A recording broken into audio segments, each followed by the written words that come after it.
Place à notre grand angle.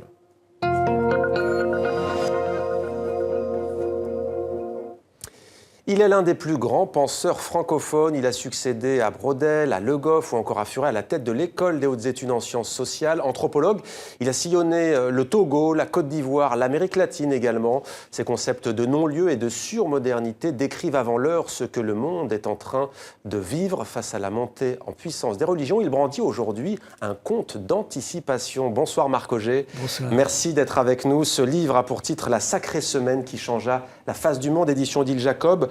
Vous aviez écrit, Marc Augé, le génie du paganisme par opposition au génie du christianisme de Chateaubriand.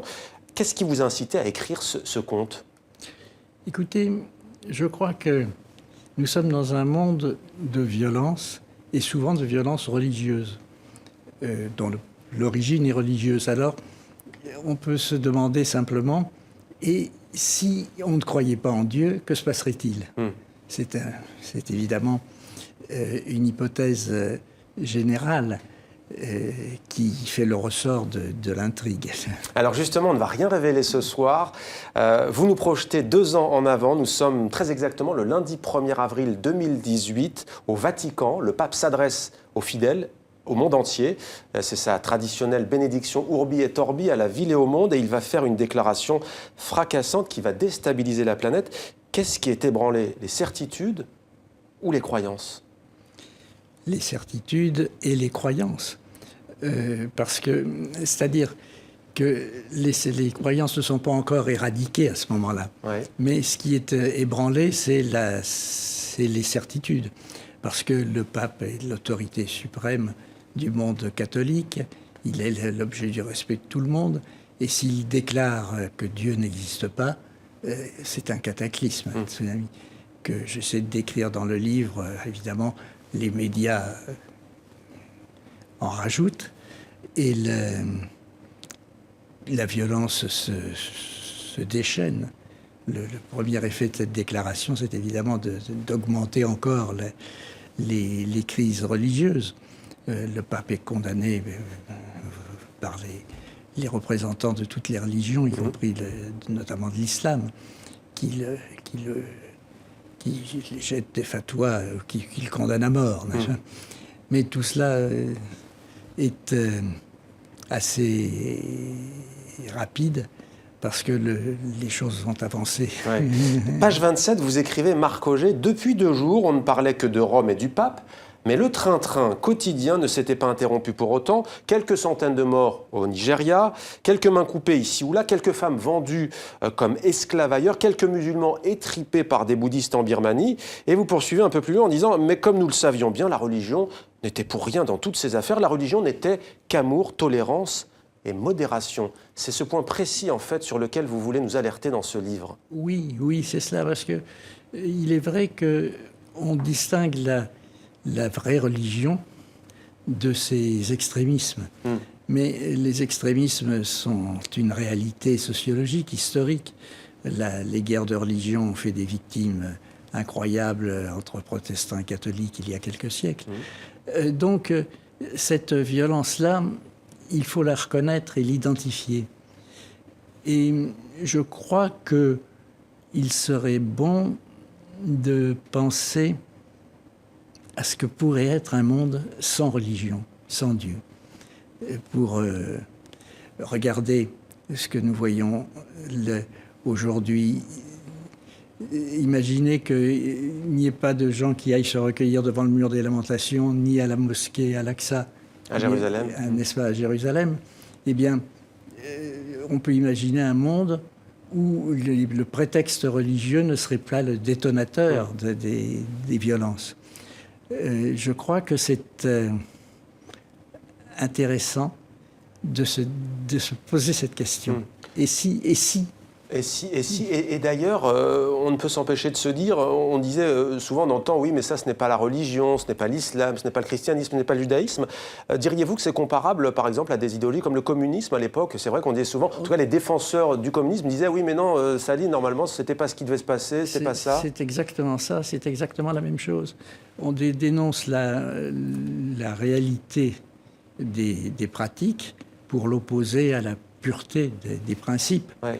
Mais on vit dans la réalité historique et malheureusement, on voit ce que ça donne. Alors justement, depuis la chute des idéologies, un type communisme, jamais on n'a autant parlé de religion. Vous parliez notamment des médias. De quoi est selon vous le symptôme ? Eh bien, c'est la question qu'on peut se poser. De quoi Dieu est-il le nom, n'est-ce pas? Eh bien, je pense que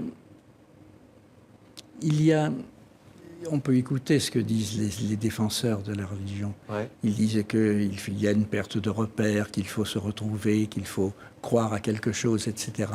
Mais si on substituait la notion d'homme à celle de Dieu, eh bien, on aurait un résultat plus fort, parce qu'on se trouverait devant la vraie réalité qui est celle de l'humanité. Je crois qu'il y a dans chaque individu une idée de l'homme générique, de l'espèce humaine. Et si on pouvait faire apparaître cela, le faire sentir aux individus, eh bien, ce serait un grand progrès. Parce que souvent, le vêtement religieux enrobe tout cela et le dénature. Alors, dans Non-lieu, introduction à une anthropologie de la surmodernité, vous définissiez la surmodernité en l'opposant à la modernité par 3 caractéristiques que je vais citer. La surabondance événementielle, vous parliez notamment des médias, on le voit encore aujourd'hui avec l'actualité, la surabondance spatiale et l'individualisation des références. Alors, vous l'avez esquissé, mais la religion, au fond, est-ce qu'elle n'est pas tout simplement une réponse à cette surmodernité ? Une réponse ou une expression, parce que elle se présente comme... il y a des tas de gens très bien, évidemment, chez les religieux ou chez les croyants, dans toutes les religions. Et c'est ce qui devrait les interpeller, ouais. Puisque, indépendamment de leur dogme, certains sont des gens remarquables. Donc, en quoi sont-ils remarquables? Eh bien, je crois que c'est à cause de cet humanisme qu'ils ont profondément. Et pour répondre à votre question, je pense que les défenseurs de la religion suggèrent qu'elle fournit des principes, d'une part, et des repères, d'autre part. On se sent moins seul, disent-ils. Je n'en suis pas si sûr que cela. Je ne suis pas sûr que la religion apporte la sérénité, et je ne suis pas sûr de cela. Et peut-être qu'il faudrait, au contraire, se poser la question, et si on essayait? Et si on essayait? Alors, vous avez écrit le génie du paganisme, je le disais, terme générique employé, on le précise, depuis le VIe siècle, par des chrétiens pour désigner la religion de ceux qui ne sont ni chrétiens, ni musulmans, ni juifs. Le monde était-il plus heureux lorsqu'il était païen? Écoutez, il y avait bien sûr des violences, mais le monde il n'y avait pas de prosélytisme religieux. C'est-à-dire que les païens ne se faisaient pas la guerre au nom de la religion. Au contraire, ils prenaient les dieux de ceux qu'ils dominaient pour renforcer leur pouvoir. Donc c'était tout l'inverse, n'est-ce pas? Et c'est vrai qu'il y a dans le paganisme quelque chose de plus proche de l'humanité. Je veux dire que, vous savez, il y a une période historique intéressante qu'on appelle l'Antiquité tardive. Il est vrai que la Grèce et Rome étaient arrivés à un moment où les gens ne croyaient plus.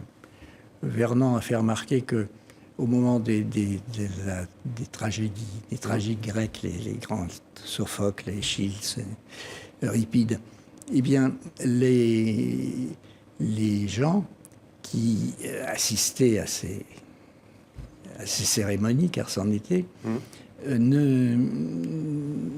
les considéraient comme mettant en scène des personnages de fiction. Et au fond, la religion grecque n'a jamais été aussi active, aussi importante que lorsque personne n'y croyait plus.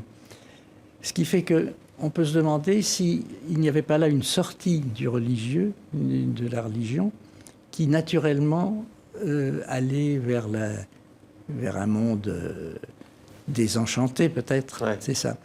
Mais ce qui s'est passé, c'est que le christianisme, venu de ces régions compliquées du Proche-Orient, a gangréné tout cela. Mais en disant quand même, pour ceux qui défendent Marc Augé, la religion, beaucoup disent que la religion, elle a éduqué les masses, entre guillemets, que les monothéismes ont participé à une meilleure socialisation.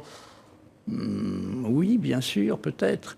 Mais je ne sais pas. Je crois que l'Antiquité, c'était pas si mal que cela. Bon, on ne peut pas refaire l'histoire.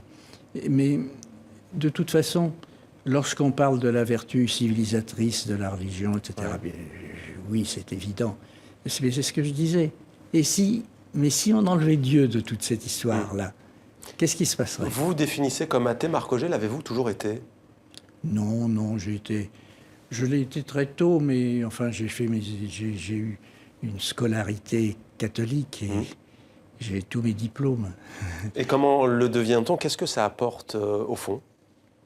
Bien, écoutez, je crois que ce qui s'est passé, c'est que c'était très calme, je n'ai jamais été un très grand mystique, mais je crois que j'ai eu l'évidence, une sorte d'évidence que tout cela était inutile, que la fable était inutile, et que j'ai apprécié le siècle des Lumières et ses idéaux.